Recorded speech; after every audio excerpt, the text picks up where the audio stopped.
kasih dalam Yesus Kristus Tuhan.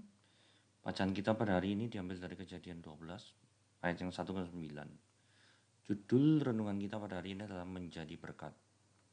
Kita baca artikelnya terlebih dahulu. Taman Nasional Batimurung Maros, Sulawesi Selatan terkenal dengan kupu-kupunya yang bermacam-macam jenis. Kupu-kupu yang indah dan dikagumi siapapun yang berkunjung ke sana. Kupu-kupu itu berawal dari seekor ulat yang menjijikkan, yang hidup hanya untuk makan dan merusak tanaman. Namun setelah melalui proses metamorfosis yang jelimet, dia berubah jadi kupu-kupu yang indah dan dikagumi oleh semua orang. Hidupnya pun sangat bermanfaat untuk menyerbukan tanaman. Abram berasal dari Mesopotamia. Abram berarti Bapakku, sedangkan Mesopotamia berarti di antara sungai-sungai. Dia hijrah dari Mesopotamia yang terkenal dengan sebutan Tanah Bulan Sabit Subur. Nanti kita lihat ya tanah bulan sabit subur ini maksudnya seperti apa. Mesopotamia adalah pusat penyembahan berhala, khususnya dewa bulan yang dianggap sebagai dewa kesuburan. Menurut para penafsir, Abram adalah salah satu dari penyembah-penyembah berhala itu. Namun Allah memanggilnya keluar dari sana ke Kanaan. Tuhan berjanji akan memberkati dan menjadikannya bangsa yang besar. Abram memenuhi panggilan itu dan berkomitmen taat kepadanya. Alkitab mencatat bahwa ia menjadi sangat kaya, keturunannya banyak, sehingga sebutan Abraham, bapa segala bangsa-bangsa, disematkan kepadanya. Bapakku berubah menjadi bapa bangsa-bangsa. Penyembah berhala berubah menjadi penyembah Allah. Kita adalah orang berdosa, ibarat ulat yang menjijikkan dengan hidup yang hanya berpusat pada diri sendiri. Namun Kristus telah mengubah kita menjadi berharga. Karena itu marilah kita menjadi berkat bagi semua orang. Mereka yang dipilih Allah akan selalu menjadi berkat bagi orang lain. Saudara, mari kita membaca daripada Kejadian 12 ayat 1 sampai 9 tadi ya. Ayat 1 sampai 9. Judul perikopnya adalah Abram dipanggil Allah. Berfirmanlah Tuhan kepada Abram, pergilah dari negerimu dan dari sanak saudaramu dan dari rumah bapamu ke negeri yang akan kutunjukkan kepadamu. Aku akan membuat engkau menjadi bangsa yang besar dan memberkati engkau serta membuat namamu masyhur, dan engkau akan menjadi berkat. Aku akan memberkati orang-orang yang memberkati engkau dan mengutuk orang-orang yang mengutuk engkau. Dan olehmu semua kaum di muka bumi akan mendapat berkat. Lalu pergilah Abram seperti yang difirmankan Tuhan kepadanya, dan Lot pun ikut bersama-sama dengan dia. Abram berumur 75 tahun ketika ia berangkat dari Haran. Abram membawa Sarai istrinya dan Lot anak saudaranya, dan segala harta benda yang didapat mereka dan orang-orang yang diperoleh mereka di Haran. Mereka berangkat ke tanah Kanaan, lalu sampai ke situ. Abram berjalan melalui negeri itu sampai ke suatu tempat dekat Sikem, yakni pohon terbatin Timor. Waktu itu orang Kanaan diam di negeri itu. Ketika Tuhan menampakkan diri kepada Abram dan berfirman, Aku akan memberikan negeri ini kepadamu, kepada keturunanmu, maka didirikan di situ mezbah bagi Tuhan yang telah menampakkan diri kepadanya. Kemudian ia pindah dari situ ke pegunungan sebelah timur Betel. Dia memasang kemahnya dengan Betel di sebelah barat dan Ai di sebelah timur. Lalu ia mendirikan di situ mezbah bagi Tuhan dan memanggil nama Tuhan. Setelah itu Abram berangkat dan semakin jauh berjalan ke tanah Negeb. Saudara, kalau kita lihat di sini dikatakan bahwa Tuhan berfirman kepada Abram, gitu ya. Nah, perlu kita tahu ya, latar belakang daripada Abram ini adalah orang yang tidak beriman, gitu ya.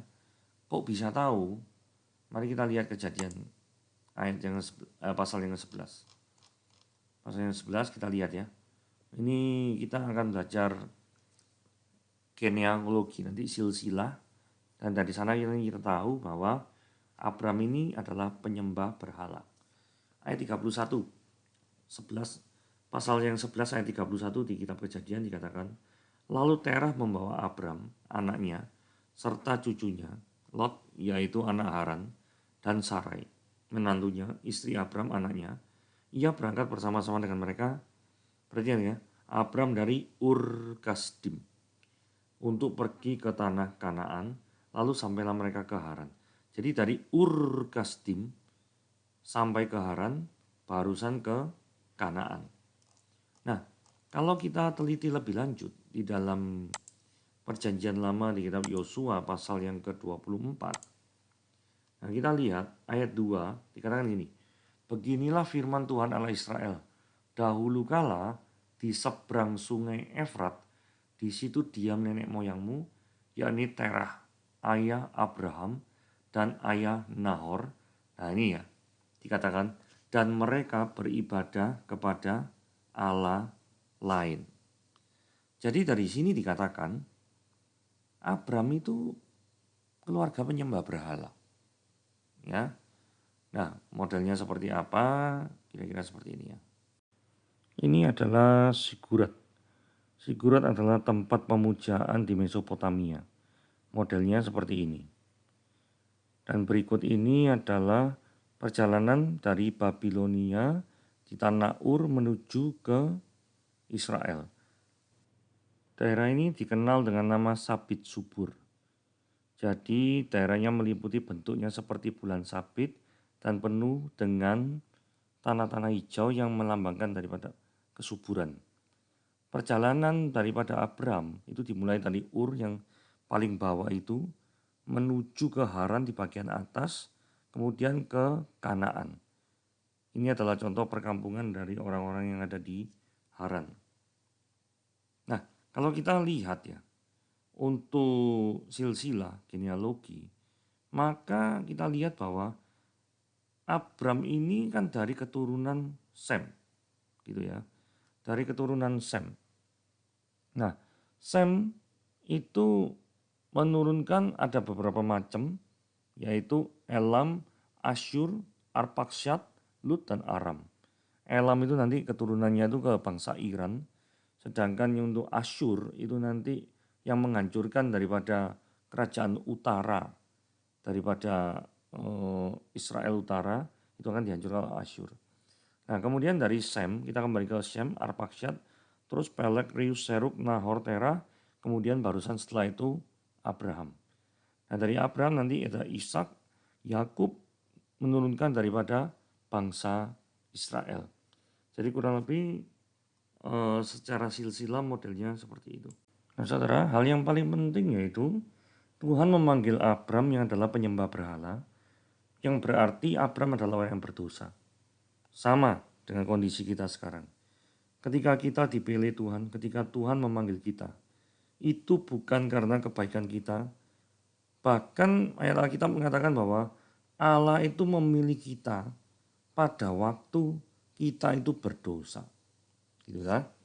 Di perjanjian baru kita lihat di kitab Roma pasal yang ke-5.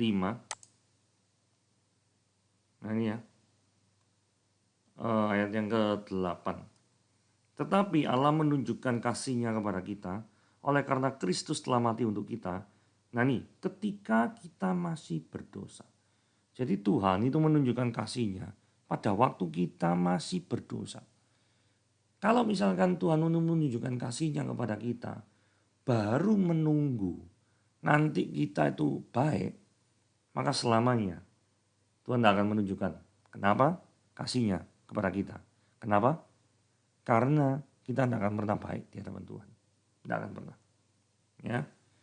Hal yang terjadi itu di perjanjian lama tadi, di Abraham juga demikian. Di pasal yang 12, ketika dikatakan bahwa Tuhan memilih Abram untuk pergi dari negerimu, dari sanak saudaramu, dan dari rumah bapamu. Kenapa kau harus pergi dari negerinya? Karena negerinya adalah penuh dengan penyembah berhala. Kenapa kau dari sanak saudaramu harus pergi? Karena sanak saudara ini juga para penyembah berhala yang mana bisa memengaruhi daripada Imam Abram. Jadi mendingan Abram pergi dari sini. Kemudian dari rumah bapamu. Tadi istilahnya Abram ini dipisahkan dari keluarga yang paling dekat, di mana dia selama ini tinggal, gitu ya. Nah, menariknya di sini ke negeri yang akan kutunjukkan kepadamu. Negeri mana? Nggak ngerti ya. Nggak ngerti negeri mana nih. Ya kan? Yang tahu pokoknya Abram ini disuruh pindah-pindah. Nah, pada waktu kejadian ini posisinya di Haran. Ayat 4 dikatakan ya. Ketika ia berangkat dari Haran. Haran kalau kita tahu tadi, kalau kita sudah melihat peta, itu adalah di daerah Syria. Syria utara mendekati Turki sana. Jadi kalau kita lihat ya, Tuhan memimpin dari perjalanan Ur-Kasdim menuju Haran, kemudian menuju ke tanah Kanaan. Itu selalu melewati daripada tanah sabit subur. Yang sebelumnya kita sudah pernah lihat gambarnya di video ini. Artinya ketika Tuhan menuntun Abram, itu tidak, walaupun jalannya itu memutar ya, tapi tidak membawa Abram itu langsung ke shortest path, jalan yang terdekat. Kenapa? Karena jalan yang terdekat itu bahaya, penuh dengan padang gurun. Lebih baik jalannya itu memutar, seperti tanah sabit subur itu. Nah, dari sini kita lihat ya, seringkali kadang pimpinan Tuhan itu memutar dalam tanda kutip. Tapi pikiran kita itu seringnya mikir, kok enggak mau langsung aja. Kan lebih cepat lewat jalan ini. Seolah-olah kita menggurui Tuhan. Tapi yang terjadi tidak ya. Tuhan tahu kalau kita melewati the shortest path itu, yang tanah sabit subur itu, yang tengah-tengahnya yang gurun pasir, kemungkinan besar ya Abram cepat mati di sana. Justru karena dia perlu melewati tanah sabit subur, maka dia mendapatkan hal-hal yang penyertaan Tuhan yang luar biasa. Gitu ya. Ayat 2. Janji Tuhan kepada Abram yaitu membuat menjadi bangsa yang besar. Saudara tahu Abram itu sudah berumur 75 tahun. Dan Abram itu tidak punya anak pada waktu dipanggil ini. Bagaimana mungkin dapat jadi bangsa yang besar? Terus dikatakan memberkati engkau serta membuat namamu masyhur. Saudara, kalau misalkan tidak memiliki keturunan, itu bukan suatu hal yang patut dibanggakan pada waktu masa itu. Gitu ya. Jadi bagaimana sesuatu yang tidak bisa dibanggakan saat itu dijadikan Tuhan menjadi berkat. Ayat 2 ini. Pasti jadi Abram bingung. Jadi kebingungan pertama di ayat pertama itu, ke negeri yang kutunjukkan kepadamu. Tidak ngerti negeri mana. Yang kedua dengan statusnya dia sebagai keluarga yang tanpa anak, dia bingung. Kok bisa dijadikan bangsa yang besar nih, ilmu dari mana gitu. Ada kebingungan. Ayat 3. Aku akan memberkati orang-orang yang memberkati engkau dan mengutuk orang-orang yang mengutuk engkau. Dan olehmu semua kaum di bumi akan mendapat berkat. Saudara, banyak hal kata berkat muncul setidaknya 4 kali ya di sini ya. 1, memberkati. Ini berkat lagi. Kemudian yang ketiga, aku memberkati. Keempat, memberkati. Kelima, memberkati. 5 kali muncul berkat-berkat sini. Saudara, berkat di sini saya percaya. Kenapa kok Abram itu bisa menjadi berkat bagi semua kaum di muka bumi? Karena berkat yang dimaksud pasti bukan kekayaan. Pasti itu. Walaupun kita tidak memungkiri Abram itu kaya. Karena kalau misalkan Abram itu yang dikatakan di sini itu menjadi berkat bagi orang lain itu kekayaannya, maka kita sampai sekarang juga tidak merasakan kekayaan fisiknya Abram kok. Berarti ada hal lain yang Tuhan karuniakan melalui Abram, yaitu apa? Melalui keturunan Abraham akan lahir seorang Mesias, sang pembebas yang diurapi itu, yang akan menyelamatkan daripada dosa-dosa kita, yang menyelamatkan kita dari segala belenggu dosa kita, dan membawa kita untuk kembali kepada Bapa dengan status yang dibenarkan di hadapan Tuhan. Itu adalah berkat yang sesungguhnya di muka bumi ini. Oke? Ayat keempat. Lalu pergilah Abram seperti yang difirmankan Tuhan kepadanya. Saudara, di tengah kebingungan yang sangat dahsyat, Abram ini tetap pergi. Saudara, kadang Tuhan memberikan pimpinan itu tidak jelas. Menurut manusia itu tidak jelas. Dan itu memberikan ruang bagi kita untuk menaruh daripada iman kepada pimpinan Tuhan. Seperti itu. Sehingga walaupun Abram ini dituntun ya, padahal dituntun keluar dari Ur Kasdim kemudian ke Haran ya. Padahal Abram ini bukan orang miskin ya. Kenapa? Saudara lihat ayat 5 ya. Abram membawa Sarai istrinya, Lot saudaranya, dan segala harta benda yang didapat mereka. Wah, ada harta benda nih. Kalau misalnya harta bendanya sedikit tidak usah disebut lah. Ini fakta disebut kok. Mereka dan orang-orang yang diperoleh mereka di Haran. Berarti pada waktu pindah dari Ur Kasdim ke Haran, padahal Haran ini tempat transit. Itu mereka sudah bisa memperkerjakan orang-orang yang ada di Haran. Artinya jiwa bisnismennya itu luar biasa. Nah, dengan kondisi yang seperti ini, malahan disuruh berangkat lagi ke tanah Kanaan. Kanaan itu sekarang ya tanah Israel itu ya. Kanaan. Jadi kalau bagi yang belum tahu, tanah perjanjian, tanah Kanaan itu ya Israel modern sekarang. Oke. Nah kemudian lalu Abram sampai ke situ. Saudara, ini perjalanan ini berkilo-kilometer jauhnya. Betapa tidak, saudara, dari Irak menuju ke Israel pakai jalan kaki. Naik unta paling enggak ya. Paling banter mungkin naik unta. Nggak ada pesawat dulu. Nggak ada airways itu nggak ada semua itu. First class itu nggak ada itu. Kelas ekonomi apa nggak ada. Jadi yang ada cuma naik unta, kemudian atau jalan melewati daripada bulan sabit subur, tanah sabit subur, tanah bulan sabit subur. Ya, jadi memungkinkan sekali karena kalau misalkan jalan lewati padang gurun terus ya, agak susah juga ya untuk bertahan. Ayat 6. Abram berjalan melalui negeri itu sampai ke suatu tempat di Sikem. Ya ini pohon terbatin di More. Waktu itu orang Kanaan diam di negeri itu. Dan ini sudah nyampe gitu ya. Dan Tuhan sekali lagi menampakkan diri pada Abram.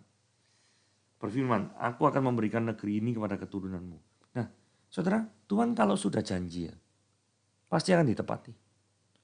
Nanti walaupun Abram ini sempat ke Mesir, pasti suatu saat nanti dia kembali. Saudara kalau kita lihat ini loh. Beberapa ayat kemudian setelah ke tanah Negeb, Abram itu ke Mesir. Ya, kenapa kok ke Mesir? Karena di negeri itu, Kanaan itu tadi, itu ada kelaparan. Nah, kita tahu dulu kan zamannya nomaden ya. Jadi tempat orang itu pindah-pindah. Jadi kalau misalkan suatu tanah, tempat di mana mereka tinggal itu sudah kering, maka yang harus mereka lakukan adalah pindah, nyari tanah sing subur. Nah Mesir ini termasuk di daerah Alexandria sana, Afrika Utara itu ya, itu adalah tempat yang subur. Ya, di Mesir itu. Kemudian kita kembali ke sini. Ia pindah dari situ ke pegunungan sebelah timur Betel, memasang kemahnya dan mendirikan di situ mezbah bagi Tuhan dan memanggil nama Tuhan. Tuhan huruf besar berarti Yahweh. Berarti dia memanggil nama Yahweh atau Yehova itu di sini, gitu ya. Pasti tentunya sebagai ucapan syukur. Nah kalau sampai sini kita mesti mendapat teguran ya. Apakah kita kalau selama ini perjalanan karir kita, keluarga kita, itu sudah disertai Tuhan? Kita pernah tidak mengucap syukur sama seperti Abram itu mengucap syukur kepada Tuhan. Buktinya dia mendirikan mezbah, pasti membawa korban bakaran dan dipersembahkan kepada Tuhan. Kurang lebih seperti itu ya. Jadi ini sebagai contoh, Abram itu sebagai contoh bagi kita yang jarang mengucap syukur pada Tuhan. Maka hari ini waktunya yang tepat bagi kita untuk bertobat. Bertobat bahwa kita harus banyak-banyak bersyukur untuk anugerah Tuhan. Terutama yang paling penting. Itu bukan pekerjaan, bukan karir, bukan keluarga, bukan apapun. Tapi yang paling penting yang Anda harus berterima kasih pada Tuhan itu adalah apa? Karena Yesus Kristus telah mati untukmu dan menebus dosamu. Dan karena penebusan Kristus Yesus, kamu statusnya dibenarkan di hadapan Tuhan dan dimampukan untuk hidup kudus dan suci dan benar di hadapan Tuhan Yesus. Itu yang paling penting dan itu yang harus disyukuri. Kita adalah orang yang tidak layak, kita adalah orang yang berdosa, kita adalah penyembah berhala sama seperti Abram adalah penyembah berhala. Tetapi Tuhan tidak tinggal diam. Tuhan tidak membiarkan kondisi kita berlarut-larut dalam keberdosaan. Tuhan yang sangat baik itu, yang tidak punya kewajiban untuk mengasihi kita. Toh akhirnya pun memilih kita dan mengasihi kita. Menurunkan anaknya yang tunggal dan satu-satunya yaitu Yesus Kristus. Untuk menebus daripada dosa-dosa Anda dan saya. Nah, kepada hal-hal tersebut Anda harus mengucap syukur. Lebih dari semuanya yang Anda miliki sekarang ini. Ayat 9. Sudah itu Abram berangkat dan makin jauh berjalan ke tanah Negeb. Itu lanjutannya kita tahu sama tahu kan ke Mesir. Tapi poin poin penting yang ingin saya sampaikan di sini adalah bahwa Tuhan mengasihimu sama seperti Tuhan mengasihi Abram, memilih daripada bangsa-bangsa yang tidak mengenal Tuhan, penyembah berhala, orang berdosa, sama seperti itulah yang Tuhan lakukan kepada kita. Renungan harian pada hari ini seperti ini. Sampai di sini Tuhan Yesus memberkati.